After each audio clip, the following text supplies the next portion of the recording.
안녕하세요. 투자는 과학이다. 아빠 최일입니다. 투자는 재미난 놀이다. 아들 현우입니다. 또 굉장히 오랜만에 영상을 찍는데 이게 한동안 또 그 채권 강의 관련해서 영상을 찍다 보니 저희 둘이 찍는 것도 오랜만인 것 같네요. 그래서 오랜만에 찍으면 막 이렇게 한국 증시가 막 살아나고 있다 이런 류의 기사로 이렇게 영상을 찍기를 바랬는데 지금 오늘 한국 장이 좀 닫혔거든요. 오늘 지금 촬영하는데 5월 6일인데 이제 중국 장은 열렸고 이제 트럼프가 트위터로 중국에 이렇게 관세를 추가로 매길 생각이 있다. 그래서 600조에 25% 정도씩 매긴다 그래서 중국 증시가 지금 현재 5% 가까이 떨어지고 있거든요. 그래서 솔직히 저도 이렇게 중국 주식에 어느 정도 비중을 가지고 있어서 지금 사실 좀 굉장히 우울한 상태입니다. 그래서 근데 그게 가장 궁금한 게 이건 것 같아요. 사실 트럼프가 대체 왜 이럴까?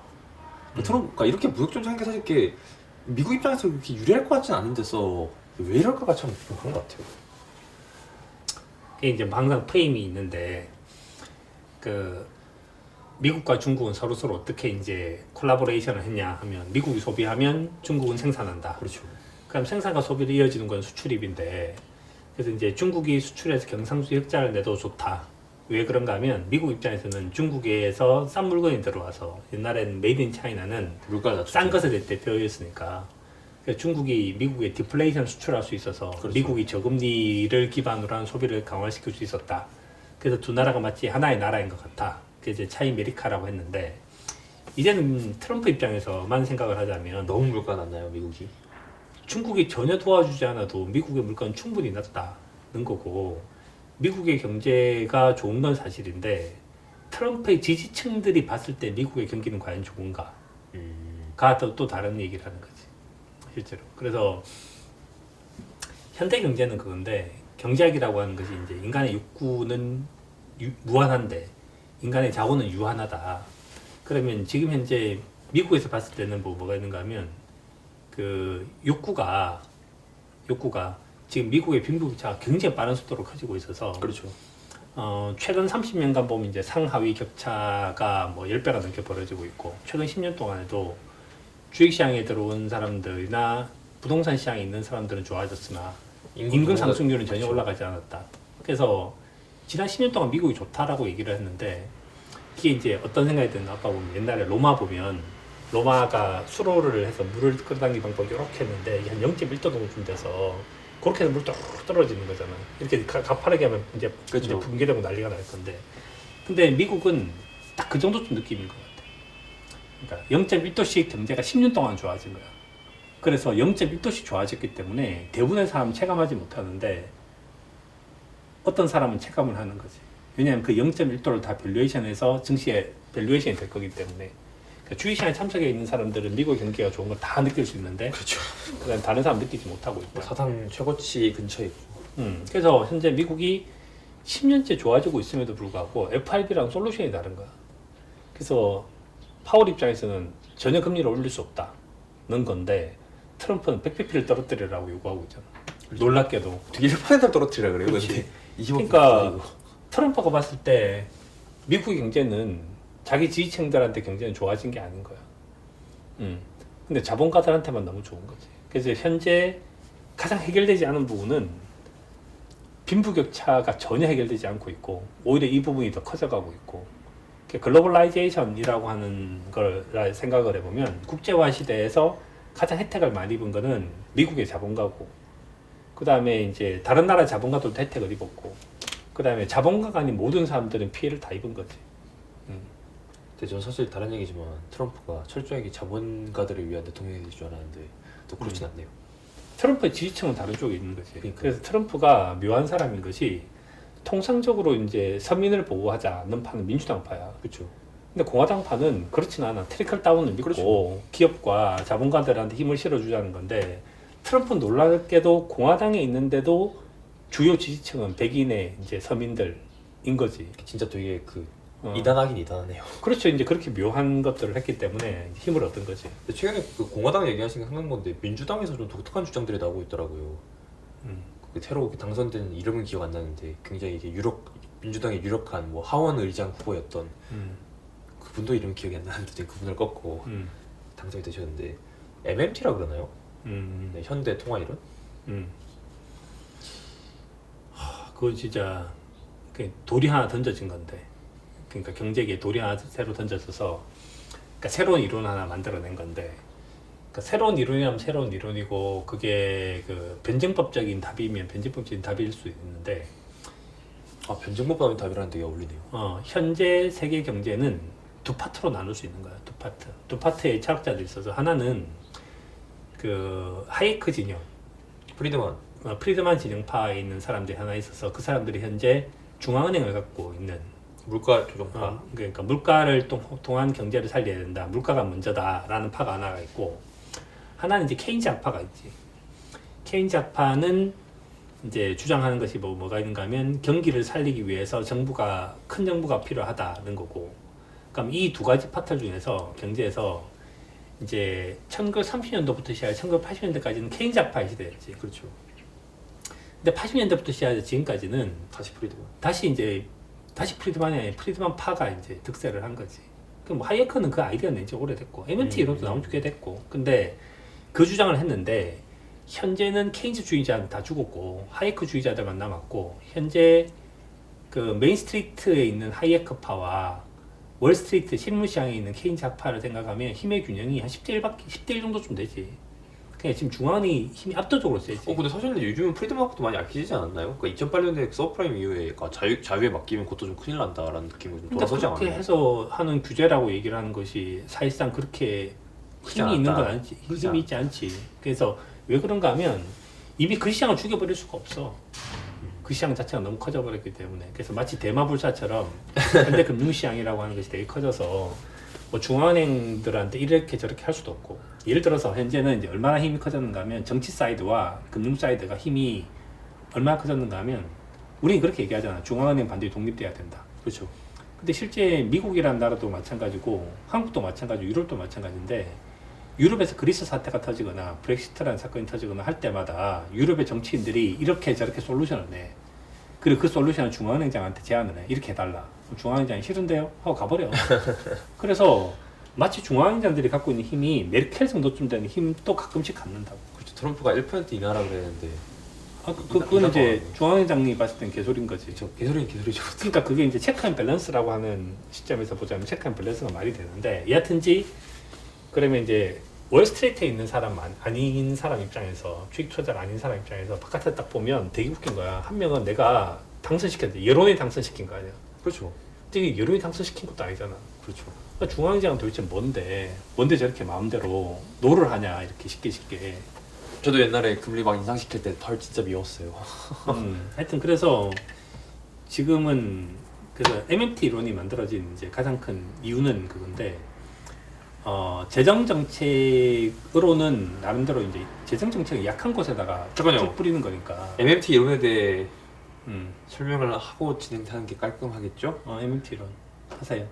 MMT 이론을 그럼 제가 설명을 하자면 지금까지의 통화 정책으로는 이 경제의 그 구조적인 원인, 그 불평등을 해소할 수가 없다. 그래서 재정 정책을 무제한으로 써보자. 정부가 더 많이 빚을 져서 더 많이 돈을 써야 된다. 그럼 그 과정에서 필연적으로 나오는 이렇게 부작용들이 있잖아요. 물가 상승이라든가 그런 거 어떻게 감당할 거냐. 근데 그 MMT 이론의 주장하는 사람들은 이미 전 세계의 물가가 아주 낮은 상태에 있기 때문에 물가가 올라가면 크게 상관이 없다. 그리고 실제로 물가가 올라가면 다시 금리를 통해 조절하면 된다라는 식으로 얘기를 하죠. 그래서 재정 정책을 통해서 경기를 살려보자를 이렇게 극단적으로 말하면 그게 되게 뭐 MMT인 것 같습니다. 근데 지금은 그러니까 혁명적인 솔루션이 필요하다고 생각하는 거예요. 왜냐하면 지난 30년 동안 실제로 빈부격차가 줄어들었냐? 전혀 아니다. 그럼 최근 10년 동안 줄어들었냐? 아니다. 미국 경제가 무려 10년이나 좋아졌음에도 불구하고 아무도 미국에서 경제에 좋아졌다 온기를 못 느낀다면 이거는 그렇다. 처방전에 문제가 있는 것이 아니냐. 그러니까 새로운 처방이 필요하다 이런 거야. 그래서 누가 하나가 틀렸다고 말을 하면 되는데 누구도 틀리지 않았다는 거야. 그래서 누구도 틀리지 않았다면 현재 어너더 솔루션이 필요하다.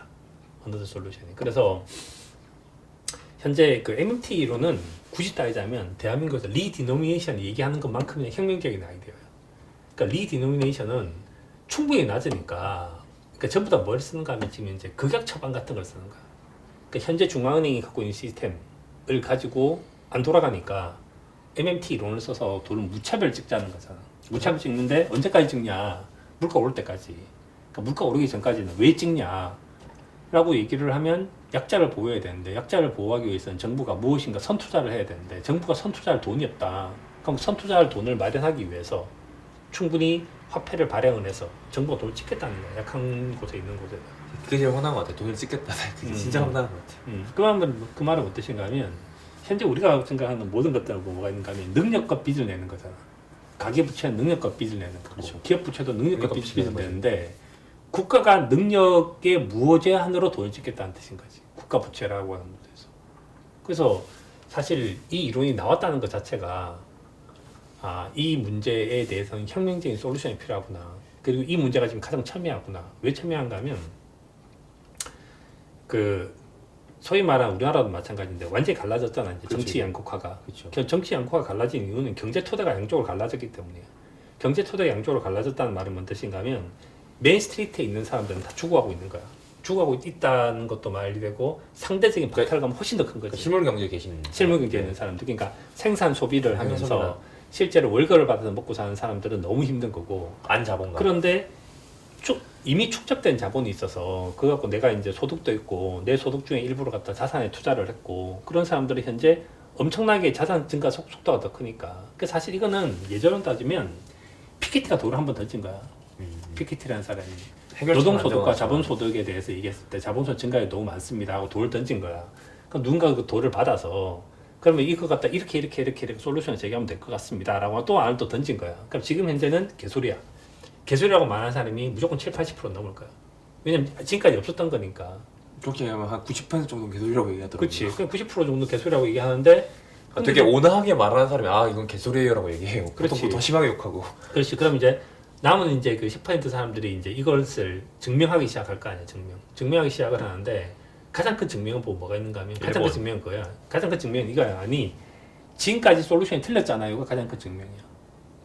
그래요? 근데 일본의 경우도 있지 않아요? 아니 그러니까 이제 일본이 성공한 거는 일본이 성공한 케이스인데 네. 그래서 그런 것들은 이제 예를 들어서 뭐 미국 애들 입장에서 자기들의 브랜뉴하게 새로운 아이디어를 내지 일본이 성공했으니까 우리도 성공할 수 있어. 이건 말이 안 되는 거죠. 그러니까 사실 또 일본이 성공했다고 말하는 것도 웃기지. 일본은 성공한 게 아니라 국가 부채가 그렇게 많아도 별 문제 없더군요 라는 거지. 이렇게. 그래서 여하튼지 매해 이제 그 데슬링이라고 하는 것들을 해갖고 부채에 대한 상한을 정하고 그 다음에 그걸 국회에서 다시 결의를 하고 행정부로 넘기고 이런 거 하지 말고 그러니까 이거는 충분한 재량을 주는 거야. 충분한 재량을 줘서 몇 년치를 줘도 좋으니까 이렇게 지금부터 물가가 올라갈 때까지 충분히 쓰세요. 충분히. 그 되게 놀라운 안이 하나 퉁 던져진 거지.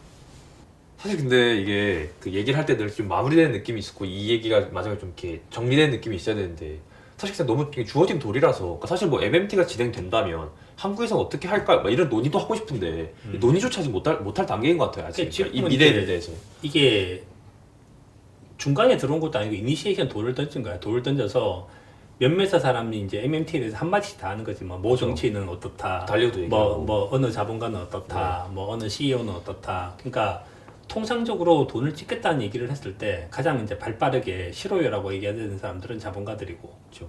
자본가들. 그 다음에 뭐 CEO 그룹 다 싫어해야 되고. 그 다음에 현대중앙은행에 있는 사람들 다 싫어해야 되고. 화폐 관련된 학자들 다 싫어해야 되는 거고. 근데 최근에 되게 또 이례적으로 그 레이 달리오는 또 이게 필연적일 거라고 또 그 사람은 일단 기본적으로 트레이딩이라고 하는 입장에서 봤을 땐 그 사람이 별로 손해볼 만한 건 아닌 거지. 아 그런가요? 아니 왜냐면 포트폴리오를 갖다 절대 조절하고 이렇게 하면 되지. 그러니까 증권가 있는 사람들이 봤을 때는 뭐 그렇게 슬픈 일은 아니지. 그래요? 여하튼 움직여야 될 거 아니야. 트랜잭션 하기 나쁘지는 않지. 증권 사람이 약간 자본가라는 그 이미지가 있는데. 근데 이런 자본가라고 하는 사람은 아니지. 그 사람들은 자본가는 아니지. 그래요? 그 사람들 왜 자본가야? 고소득 노동자? 그렇지. 그 사람들은. 그러니까 자본가라고 일컬어지는 사람은 제프 베조스, 빌리 게이츠, 그쪽은 워렌 버핏 자본가예요? 진짜 싫어하지 그 사람들은. 말도 안 되는 이야기지. 워렌 버핏 싫어하지. 아니 워렌은 그래도 대략적으로 민주당이라고 얘기하는데. 싫어해. 그거. 버핏 이 소리 들으면 개소리라 그럴걸? 돌 던질걸? 아 그래요? 아니 자기는 1930년대 태어나서 지금까지 한 번도 이런 일이 없었는데.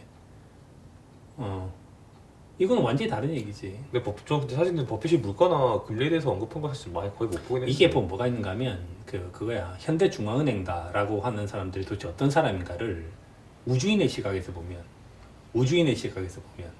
수천 년의 시각에서 보면 웃긴 아이디어야. 웃기죠. 물가를 안정화시킨다는 거야말로 자본가의 돈을 안정화시키겠다는 뜻인데 자본가를 살리기 위해서 토지 자본가를 죽였고 농노를 죽였고 왕을 죽인 거야. 90대 아이자면 자본가들이 이걸 이렇게 대변하는 제도가 없었어. 그래서 이거는 노동자와 그 경영자를 생각하면 경영자를 위한 제도지만 노동자를 죽이는 제도라고. 아니 물가가 생각해봐. 물가 1%인가 하고 물가가 10%인가 차이나? 물가 1%면 1,000원짜리가 1,010원이 되는 거고 물가 100%는 1,000원이 1,100원 된 거야. 1,000원이 1,100원 돼도 살 사람 다 사. 대박이 나죠 근데. 뭐가 차이나? 그런데 자본가 입장에서는 주가가 반토막이 나는 일이라고. 그러니까요. 그러니까 자본가 진짜 싫은 거지 물가가 올라오는 게. 저 자본가 입장 생각하면 큰일 생각하나? 연생에 대해서만 해도 큰일 나는 거지. 근데 예를 들어서 이제 아니 내가 월급을 더 받아서 그걸 더 소비하겠다고 얘기하는. 그래서 이거는 뭐가 있는가 하면 그러니까 경제학이라고 하는 테두리 내에서 자본에 있는 사람한테는 무지하게 좋은 제도고 현대 제도가 이렇게. 왜냐면 그래서 그 사람들이 다 커진 거잖아 실제로. 근데 이쪽 진영에 있는 사람들 대부분의 사람들 이제 인플로이 있는 사람들은 정말 나쁜 제도인 거죠. 아니 경기를 살려서 실업률 1% 떨어뜨리는 게 중요하지. 금리를 뭐 하겠다니 뭐 하려 되냐 이거지. 하여튼 뭐 놀라운 아이디어가 던져진 거야. 그러니까 우리 집안에는 기쁜 일이냐? 기쁜 일이 아니지. 이 영상에 대해서 하는 얘기예요 근데 이거? 아니 하지 마. 그러니까 이게 슬픈 일이야.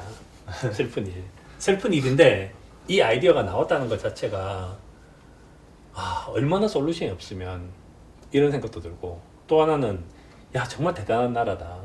그래도 답을 찾는구나. 이게 또 놀라운 거. 맞아요. 되게 존경스러운 나라예요. 요즘에 사실 좀 아니 트럼프 한국인가 또 그렇지도 않아요.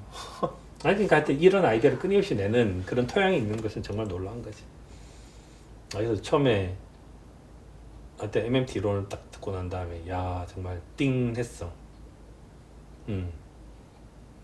생각하지 못했던 소리. 저 띵했어요. 어떻게 이런 생각을 그때 하나? 처음에 버냉키가 금리를 제로 금리로 하고 난 다음에 돈을 찍겠다고 얘기했을 때도 띵 했고. 전 그때 몰랐어. 그렇지. 하여튼 놀라운 아이디어들이지. 그래서 답을 찾아내더라고 항상. 근데 이제 우리는 그거지. 쟤네들이 답을 찾아내면 그 답이 왜 나왔을까에 대한 고민 정도 좀 해야 되지 않을까. 근데 왜도 중요한데 사실 근데 앞으로 이 나라에서 계속 살아야 되는 사람 입장으로서 이 나라가 또 수혜자가 됐느냐 또 피해자가 됐느냐 사실 좀 그런 생각도 좀 해요. 세계화. 우리나라가 또 이렇게 MMT 이후에 이 MMT 제도의 수혜자가 되려면 또 어떻게 해야 되나?